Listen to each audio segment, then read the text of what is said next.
آج ہم جس قیامت کی نشانی کے بارے میں بات کرنے جا رہے ہیں اسے اسٹڈی کرتے ہوئے اور ایکسپلین کرتے ہوئے میرے رونٹے کھڑے ہو گئے۔ اس قیامت کی نشانی کے بارے میں ہم بچپن سے سنتے آ رہے ہیں لیکن کبھی بودر ہی نہیں کیا تھا اور بات سر کے اوپر سے گزر جاتی تھی، لیکن جب میں نے امیجن کیا تو معلوم ہوا کہ یہ کتنی دل دہلا دینے والی اور خوفناک نشانیوں میں سے ایک نشانی ہے۔ جیسے ہم بچپن سے سنتے آ رہے ہیں کہ قیامت کے نزدیک قرآن اٹھا لیا جائے گا، لیکن بدقسمتی سے ہم نے کبھی اس عالم کو تصور کر کے نہیں دیکھا۔ وہ کیسا خوفناک دن طلوع ہوگا جس دن لوگ فجر کی نماز پڑھنے کے لیے اٹھیں گے اور سنتے ادا کرنے کے لیے کھڑے ہوں گے اور سورہ فاتحہ پڑھنے لگیں گے، اور سورہ فاتحہ انہیں یاد نہیں آئے گی اور بھول چکی ہوگی، اور وہ دوسرے نمازی کے پاس جائے گا اور کہے گا بھائی ذرا مجھے نماز کے شروع کے کلمات تو بتانا، اور وہ نمازی بتانے لگے گا تو وہ بھی بھول چکا ہوگا۔ اسی طرح یہ نمازی تیسرے نمازی کے پاس جائیں گے تو وہ بھی سب کچھ بھول چکا ہوگا۔ شرمندگی کے مارے یہ نمازی مسجد میں پڑھا قرآن مجید کھول کے دیکھنے لگیں گے کہ ہم قرآن مجید سے ایک بار دیکھیں گے تو ہمیں سب یاد آ جائے گا، لیکن جب وہ قرآن مجید کھولیں گے تو اس میں سے سب حرف اٹھا لیے گئے ہوں گے اور سب کچھ کلیئر اور بلینک ہوگا۔ اسی طرح وہ دوسرا، تیسرا اور چوتھا قرآن مجید اٹھا کے دیکھیں گے لیکن قرآن مجید بالکل خالی پائیں گے۔ آپ امیجن کر کے دیکھیں گے یہ کتنا خوفناک اور غشی تاریک کر دینے والا عالم ہوگا جب سب دنیا کے قرآن مجید خالی صفوں کی طرح ہو جائیں گے اور دلوں سے قرآن مجید اٹھا لیا جائے گا۔ جی ہاں، قیامت کے نزدیک قرآن مجید اللہ کا کلام اٹھا لیا جائے گا آسمانوں پہ۔ آپ صلی اللہ علیہ وآلہ وسلم نے ارشاد فرمایا جس طرح کپڑے کے نقش و نگار گھس جاتے ہیں اور مان پڑ جاتے ہیں، اسی طرح اسلام بھی ایک دن مان پڑ جائے گا۔ اسی طرح کسی شخص کو یہ علم تک نہ رہے گا کہ روزہ کیا چیز ہے اور صدقہ و حج کیا چیز ہے، اور ایک شب آئے گی کہ قرآن سینوں سے اٹھا لیا جائے گا اور زمین پر اس کی ایک آیت بھی باقی نہ رہے گی۔ متفرق طور پر کچھ بوڑھے مرد اور کچھ بوڑھی عورتیں رہ جائیں گی جو کہیں گی کہ ہم نے اپنے بزرگوں سے یہ کلمہ لا الہ الا اللہ سنا تھا، اس لیے ہم یہ کلمہ پڑھتے ہیں۔ اس وقت کو سوچ کے رونٹے کھڑے ہو جاتے ہیں اور دوسری طرف اپنی خوش قسمتی کا احساس بھی ہوتا ہے۔ ہم کتنے خوش قسمت ہیں ناظرین کہ آج سب کچھ اویلیبل ہے آن لائن ود ٹرانسلیشن، اور بہت سا قرآن مجید کا حصہ تو ہمارے سینوں میں بھی محفوظ ہے، اور خوش قسمتی یہ کہ ہمارے گھروں میں ایک نہیں 5 10 قرآن مجید پڑے ہیں، اور بدقسمتی یہ کہ ہمیں کھول کے دیکھنے کی توفیق نہیں ہوتی۔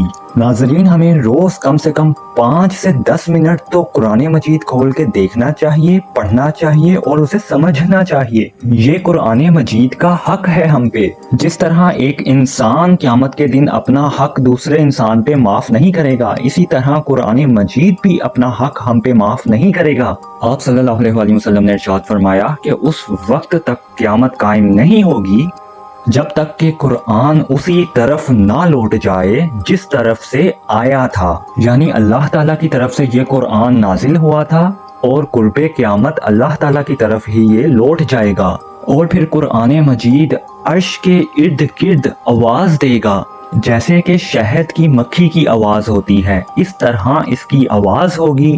تو اللہ رب العزت قرآن سے فرمائے گا کہ تمہیں کیا ہوا؟ تو قرآن مجید آگے سے عرض کرے گا میں تیری ہی طرف سے گیا تھا اور تیری ہی طرف لوٹ آیا ہوں، میری تلاوت کی جاتی تھی لیکن مجھ پر عمل نہیں کیا جاتا تھا۔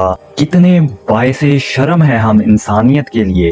آپ امیجن کر کے دیکھیں ناظرین کہ حافظ قرآن رات کو سوئے گا اور اسے قرآن آتا ہوگا، لیکن جب وہ صبح اٹھے گا تو سب کچھ بھول چکا ہوگا۔ اس سے بڑی سزا اور کیا ہو سکتی ہے ایک حافظ قرآن کے لیے؟ اور میجورٹی آف حافظ قرآن کی حرکتوں سے ہم واقف بھی ہیں، لیکن اس میں بھی قصور ان بیچاروں کا نہیں بلکہ اس معاشرے کا ہے۔ ہم اہمیت ہی کتنی دیتے ہیں حافظ قرآن کو۔ ہم اپنے گریبانوں میں جھانکیں، کیا ہم حافظ قرآن کو یہ معاشرہ ایک ڈاکٹر، انجینئر، پائلٹ اور بزنس مین جتنی عزت دیتا ہے کیا ان کی انکم، ارننگ اور سیلریز ان باقی لوگوں کی طرح ہوتی ہیں کیا؟ نہیں نا۔ تو پھر ان کا لیونگ سٹینڈرڈ بھی ویسا ہی ہوگا۔ یہ اس معاشرے کا المیہ ہے۔ جبکہ حدیث کے مفہوم کے مطابق حافظ قرآن صرف وہ شخصیت ہے کہ جس کا وہ مرتبہ ہے کہ وہ سینہ تان کے اور فخر سے کہہ سکتا ہے کہ تمہیں پتا ہے میں کون ہوں؟ میں ایک حافظ قرآن ہوں اور میرے سینے میں اللہ کا कलाम है। हाफिजुल कुरान के अलावा कोई और शख्स MNA, MPA, प्रेसिडेंट ये बात नहीं कर सकता। अगर वो करेगा तो वो गरूर के जिमरे में, तकब्बुर के जिमरे में आएगी। और हदीस के मफहूम की रोशनी में हाफिजुल कुरान के माँ बाप की ये इज्जत है कि अल्लाह ताला रोजे क़यामत उन्हें एक ताज और पगड़ी पहनाएगा जो सूरज की तरह चमक रहे होंगे, रोशन होंगे, और लोग हैरत से पूछेंगे कि ये कौन लोग हैं, तो बताया जाएगा कि ये हाफिजुल कुरान के माँ बाप हैं। तो दर्दे दिल के साथ हाफिजुल कुरान से रिक्वेस्ट है कि वो अपने आप को पहचानें और अपने आप को ज़ाया मत करें। और ये सब कुछ सिर्फ हाफिजुल कुरान के लिए ही नहीं बल्कि एक आम इंसान के लिए जिसके दिल में जितना अल्लाह का कलाम मौजूद है, बेशक एक सूरत क्यों ना हो, हमें चाहिए कि उसके ऊपर फख्र करें और उसे याद रखें। एनीवेज नाज़रीन, टॉपिक पे वापस आते हैं कि क़यामत से पहले एक ऐसा वक्त भी आएगा जब सीनों से कुरान उठा लिया जाएगा। दुनिया में कोई ऐसा नहीं होगा जिसे कुरान याद हो। ज़मीन से कुरान मजीद उठा लिया जाएगा।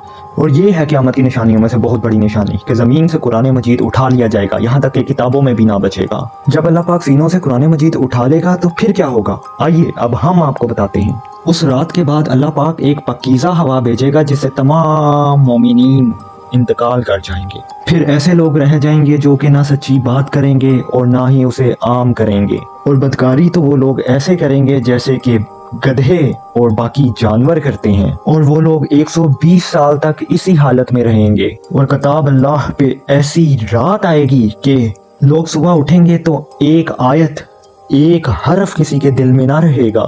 वो सब तमाम दिलों से साफ, क्लियर यानी कि डिलीट हो जाएगा, जिससे इस्लाम भी मिटने लगेगा। इस्लाम दुनिया से ऐसे मिट जाएगा जैसे कि कपड़े से दाग मिट जाता है। रवायतों के मुताबिक उस वक़्त क़यामत इतनी करीब होगी जितनी कि एक हामला औरत के बच्चा जलने की उम्मीद करीब होती है। आज अल्हम्दुलिल्लाह इस्लाम का दौर दौरा है। आपको कदम कदम पे इस्लाम और दीन समझाने वाले, सिखाने वाले लोग मिल जाएंगे, लेकिन फिर भी जहालत बहुत आम है। हम लोगों को शरीयत के, दीन के, नमाज के, यहाँ तक के गुस्ल के मसाइल तक नहीं पता। क्या हम उसी खौफनाक रात आने का इंतजार कर रहे हैं जब कुरान पाक उठा लिया जाएगा और मुल्क यमन से एक हवा चलेगी, और जब जमीन और आसमान फट जाएंगे और पहाड़ रेजा रेजा हो जाएंगे और सूरज को स्याह कर दिया जाएगा। जो जहां खड़ा होगा जमीन वहीं से फट जाएगी।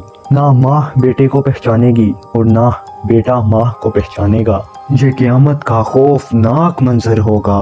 लेकिन आप सुन के हैरान होंगे कि क़यामत का आगाज ऐसे पुरसकून माहौल में होगा कि किसी को इल्म तक ना होगा कि क़यामत आने लगी है। फिर ये सब कैसे खौफनाक मंजर में तब्दील हो जाएगा। रवायत में आता है कि मुल्क यमन से एक हवा चलेगी जो रेशम से भी ज्यादा नरम होगी, जो कुरान मजीद का कलाम उड़ा के ले जाएगी। ये क़यामत का पुरसकून माहौल में आगाज होगा और फिर इसके बाद सब कुछ खत्म हो जाएगा।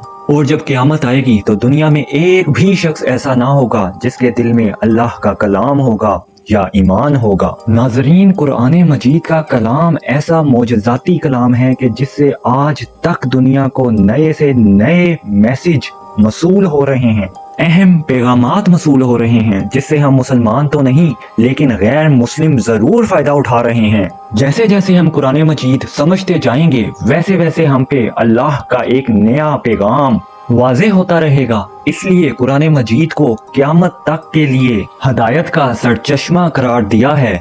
जिस रात कुरान उठा लिया जाएगा उस दिन के बाद लोग जाहिल हो जाएंगे और जाहिलों के कलमात बोलना शुरू हो जाएंगे। उनके अल्फाज फहश होंगे और वो गालियां बकना शुरू हो जाएंगे। अल्लाह पाक सूरह नमल आयत नंबर 82 में फरमाते हैं, और इंशाअल्लाह हम बहुत जल्द उन दरिंदों को पकड़ेंगे। तो नाजरीन, जब लोग उस रात सुबह उठेंगे तो उनकी हालत जानवरों जैसी होगी। हजरत अब्दुल्ला बिन मसूद रजी अल्लाह ताला अन्हो ने अपने शागिर्दों को मुखातिब करते हुए फरमाया, बिला नागा कुरान मजीद की तलावत किया करो, इसे पढ़ लो, इससे पहले कि ये कलाम वापस उठा लिया जाए। आप सल्लल्लाहु अलैहि वसल्लम ने फरमाया, क़यामत हरगिज़ बर्पा नहीं होगी। क़यामत उस वक्त तक बर्पा नहीं होगी जब तक इस दुनिया से एक भी शख्स अल्लाह कहने वाला उठा ना लिया जाए। उस वक्त रोजा भी छीन लिया जाएगा, नमाज भी छीन ली जाएगी और तमाम इबादत छीन ली जाएंगी, यहाँ तक कि इस्लाम भी छीन लिया जाएगा और सिर्फ एक रात में कुरान मजीद वापस ले लिया जाएगा। ये सब हो जाएगा और हत्ता कि हमें पता भी नहीं चलेगा تو یہ पुरसकून क़यामत के हौलनाक मंजर से ज्यादा दिल दहला देने वाली क़यामत होगी। यहाँ तक कि काबातुल्लाह भी उठा लिया जाएगा, जलजले होंगे, अल्लाह का कहरो गजब होगा, जमीन में लोग धंसा दिए जाएंगे, सूरज मगरिब से तुलू होगा, दज्जाल का ज़हूर होगा। और आखिर पे नाजरीन, हम क्यों ना कुर्बान जाएं अपने प्यारे आका हजरत मोहम्मद सल्लल्लाहु अलैहि वसल्लम पर और उनकी आल पर, कि उनकी आल के सदके हम मुसलमानों पर क़यामत कायम ही ना होगी। क़यामत आने से पहले जिसके दिल में जर्रा बराबर राई के दाने के बराबर भी ईमान मौजूद होगा, अल्लाह पाक क़यामत से पहले एक शानदार मीठी हवा के जरिए उन सबको एक शानदार मौत दे देंगे। वो पुरसकून मौत होगी, दिल नशीन मौत होगी, किसी को पता ही नहीं होगा कि मैं मरने वाला हूँ या मर चुका हूँ। जब सारी दुनिया से मुसलमान और ईमान वालों का खात्मा हो जाएगा, उसके बाद कुरान पाक उठा लिया जाएगा और लोगों पर क़यामत कायम हो जाएगी। तो दोस्तों, कुरान मजीद की क्या शान है, हमें चाहिए कि इसके ऊपर अमल करके अपनी दुनिया भी संवार लें और आखिरत भी संवार लें। कुरान मजीद की मोहब्बत को और अहमियत को दिलों में और भी ज्यादा उजागर करने के लिए इस वीडियो को लाइक करें और अपने दोस्तों से जरूर शेयर करें और उस्मान जावेद चौधरी को इजाजत दें। अल्लाह हाफिज।